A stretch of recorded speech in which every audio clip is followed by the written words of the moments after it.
بسم اللہ الرحمن الرحیم نحمده ونصلی علی رسوله الکریم اما بعد۔ سیرت النبی صلی اللہ علیہ وسلم کے مدنی دور کا درس نمبر 121 صلح حدیبیہ کے دفعات اور مسلمانوں کے جذبات سے متعلق ہے۔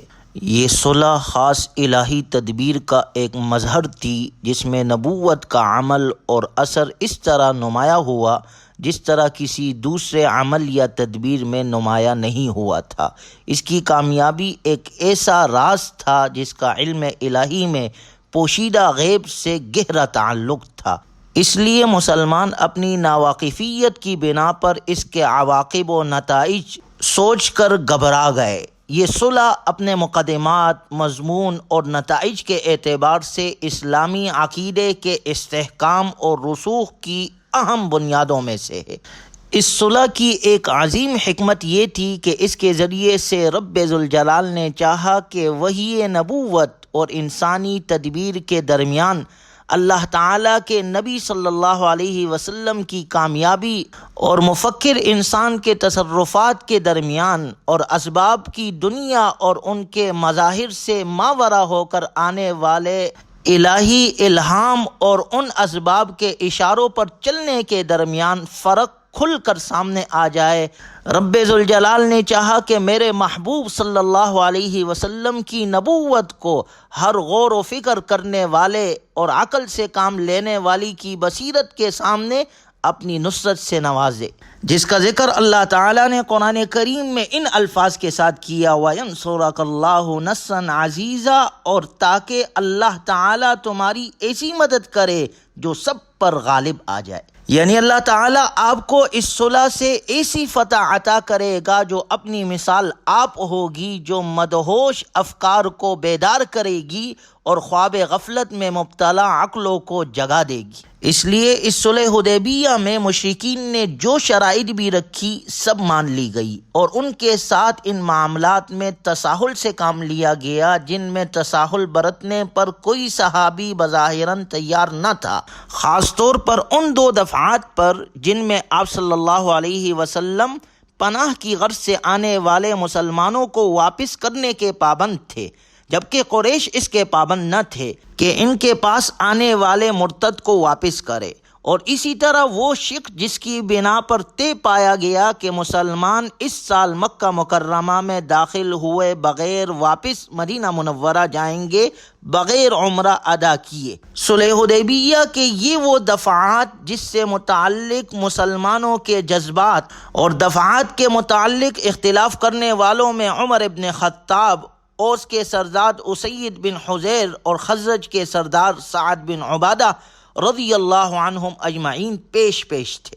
روایات میں ہے کہ حضرت عمر بن خطاب رضی اللہ عنہ اس معاہدے کی مخالفت کرتے ہوئے رسول اللہ صلی اللہ علیہ وسلم کے پاس پہنچ گئے اور عرض کیا، کیا آپ اللہ تعالیٰ کے رسول نہیں ہیں؟ رسول اللہ صلی اللہ علیہ وسلم نے فرمایا، بلا کیوں نہیں؟ عمر رضی اللہ عنہ، کیا ہم مسلمان نہیں ہیں؟ رسول اللہ صلی اللہ علیہ وسلم نے فرمایا، بلا کیوں نہیں؟ عمر رضی اللہ عنہ نے کہا، کیا وہ مشرک نہیں ہے؟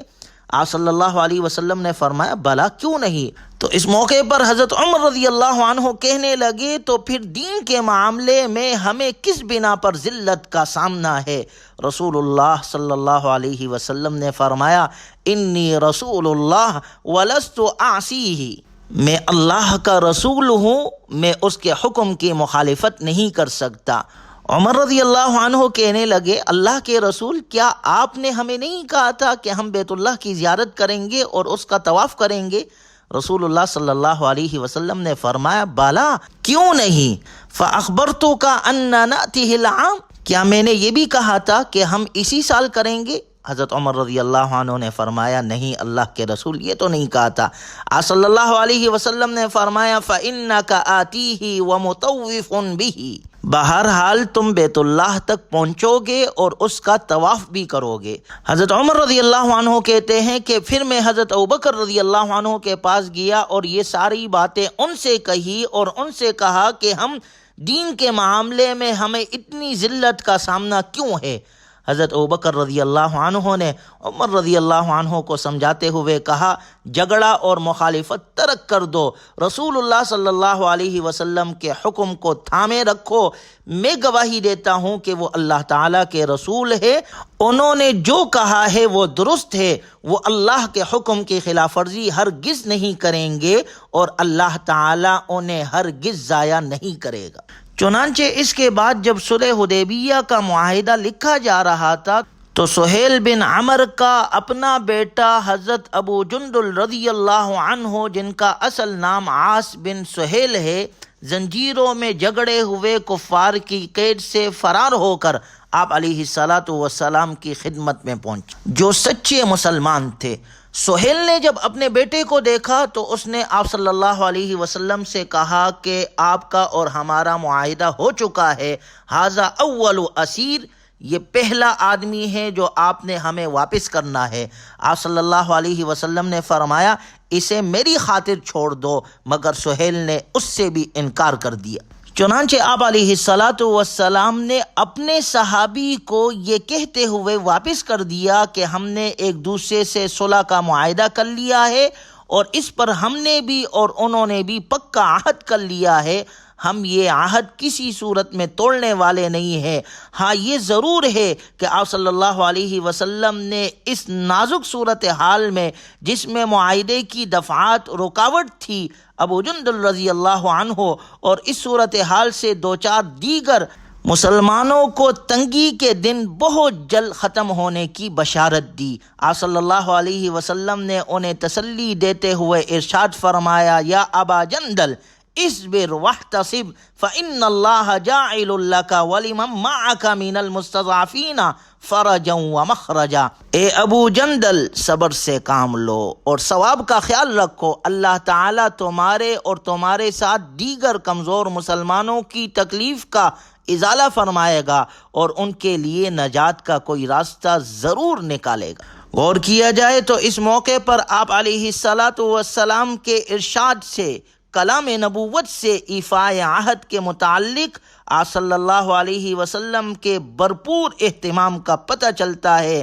نتائج اور عواقب کیسے ہی ہو، لوگ اسے جیسے بھی نگاہ سے دیکھے، مگر آپ علیہ الصلاۃ والسلام نے ایسی مثال قائم کر دی جس سے بڑھ کر وفا ناممکن ہے۔ دنیا کی تاریخ میں یا زبانی کلامی بات چیت کی پاسداری کے سلسلے میں آپ علیہ الصلاۃ والسلام نے بذات خود ایسی اعلیٰ مثال قائم کی جس کی مثال ہمیں تاریخ میں ملتی نہیں۔ گویا صلح حدیبیہ خاص الہی تدبیر کا ایک مظہر تھی جس میں نبوت کا عمل اور اثر اس طرح نمایاں ہوا جس طرح کسی دوسرے عمل یا تدبیر میں نمایاں نہیں ہوا تھا۔ اسی وجہ سے مسلمان اپنی ناواقفیت کی بنا پر اس کے عواقب و نتائج سوچ کر گھبرا گئے۔ غور کیا جائے تو صلح حدیبیہ کی ایک روشن حکمت یہ تھی کہ وہ فتح مکہ کی تمہید تھی۔ علامہ ابن قیم رحمہ اللہ فرماتے ہیں، یہ صلح فتح مکہ کا دروازہ اور چابی تھی۔ اللہ تعالیٰ کی یہ سنت ہے کہ جن امور کی تکمیل کا وہ ارادہ کر لیتا ہے ان کے لیے وہ پہلے سے راستہ ہموار کر دیتا ہے اور ایسے واقعات ظہور میں آتے ہیں جو ان کی طرف اشارہ کرتے ہیں۔ غور کیا جائے تو صلح حدیبیہ کی عظیم حکمتوں میں سے ایک یہ بھی ہے کہ اللہ تعالیٰ کی مشیت یہ تھی کہ وہ فتح مکہ کو اپنے نبی صلی اللہ علیہ وسلم کے لیے جنگ و قتال کی فتح نہیں بلکہ رحم اور امن کی فتح بنا دے، ایک ایسی فتح جس کے نتیجے میں لوگ تیزی سے جوک در جوک اللہ کے دین میں داخل ہونے لگے۔ جن لوگوں نے آپ صلی اللہ علیہ وسلم کو تکلیفیں پہنچائی تھی اور آپ علیہ الصلاۃ والسلام کو مکۃ المکرمہ سے نکالا تھا، وہ آپ علیہ الصلاۃ والسلام کی خدمت میں حاضر ہو، آپ صلی اللہ علیہ وسلم کے سامنے صلح کی پیشکش کرے، اپنی عاجزی کا اظہار کرے، آپ صلی اللہ علیہ وسلم پر ایمان لائے، اللہ کی طرف رجوع ہو اور توحید کا اعلان کرے۔ گویا صلح حدیبیہ کو اللہ نے فتح مکہ کے لیے تمہید بنایا تاکہ اس عرصے میں قریش خواب غفلت سے بیدار ہو، اپنے نفس اور ضمیر کا محاسبہ کرے اور صحابہ رسول صلی اللہ علیہ وسلم کے ساتھ اس صلح اور اس کے مقدمات اور نتائج سے عبرت حاصل کرے تاکہ لوگوں کے ذہن خوب سوچ بچار کر لے اور قبول حق کے لیے آمادہ ہو جائے۔ اور ایسا ہی ہوا کہ صلح حدیبیہ تک مسلمانوں کی تعداد 3000 تھی، اور 2 سال بعد فتح مکہ کے موقع پر 10,000، اور اس کے 2 سال بعد حجۃ الوداع کے موقع پر 1 لاکھ سے زیادہ تجاوز کر گئی مسلمانوں کی تعداد۔ یعنی صلح حدیبیہ کے بعد صرف 4 سال میں مسلمانوں کی تعداد 3000 سے بڑھ کر 1 لاکھ سے زیادہ تجاوز کر گئی، جس کا تفصیلاً ذکر انشاءاللہ اگلے دروس میں آئے گا۔ یہ سب کا سب صلح حدیبیہ کا نتیجہ تھا۔ اسلام میں اس سے قبل یعنی صلح حدیبیہ سے قبل اتنی عظیم فتح کبھی حاصل نہیں ہوئی تھی۔ پہلے مسلمانوں اور کافروں کا جب آمنا سامنا ہوتا تھا ان کے درمیان جنگ ہوتی تھی، لیکن جب صلح حدیبیہ ہو گئی اور جنگ بندی کا اعلان ہو گیا تو لوگوں کو ایک دوسرے کا خوف نہیں رہا اور وہ آپس میں ملے تو ان کے درمیان خوب گفتگو اور بحث و مباحثہ رہا۔ اس صورتحال میں جس سے بھی اسلام کے بارے میں بات چیت کی گئی، اگر وہ تھوڑی بھی عقل رکھتا تھا تو فوراً دائرہ اسلام میں داخل ہو جاتا تھا۔ ان سالوں میں جتنے یا اس سے زیادہ لوگوں نے اسلام قبول کیا، اس سے قبل اتنے لوگوں نے قبول نہیں کیا۔ اسی لیے قرآن کریم نے اس صلح کو فتح کا نام دیا۔ لقد صدق اللہ رسولہ الرؤیا بالحق لتدخلن المسجد الحرام ان شاء اللہ آمینین محلقین رؤوسکم ومقصرین لا تخافون۔ فی الواقع اللہ تعالیٰ نے اپنے رسول صلی اللہ علیہ وسلم کو سچا خواب دکھایا تھا جو ٹھیک حق کے مطابق تھا۔ انشاءاللہ تم ضرور مسجد حرام میں پورے امن کے ساتھ داخل ہوگے، اپنے سر منڈواؤ گے اور بال تراشو گے اور تمہیں کوئی خوف نہ ہوگا۔ فَعَلِمَ مَا لَمْ تَعْلَمُوا فَجَعَلَ مِن دُونِ ذَلِكَ فَتْحًا قَرِيبًا۔ وہ اللہ اس بات کو جانتا تھا جسے تم نہ جانتے تھے، اس لیے وہ خواب پورا ہونے سے پہلے اس نے یہ قریبی فتح تم کو عطا فرما دی۔ گویا قرآن کریم نے اس صلح کو فتح عظیم سے تعبیر کیا، اور یہ واقعی مسلمانوں کی ایک عظیم فتح تھی جس کے بہترین نتائج ثابت ہوئے، اور اس صلح سے بے شمار اسباق مسلمانوں کو ملتے ہیں جس کا ذکر انشاءاللہ اگلے درس میں تفصیل کے ساتھ کیا جائے گا۔ اللہ تعالی ہمیں اپنے دین کے لیے قبول فرمائے اور اہل حق کا ساتھ دینے کی اللہ ہمیں توفیق عطا فرمائے۔ وآخر دعوانا ان الحمد للہ رب العالمین۔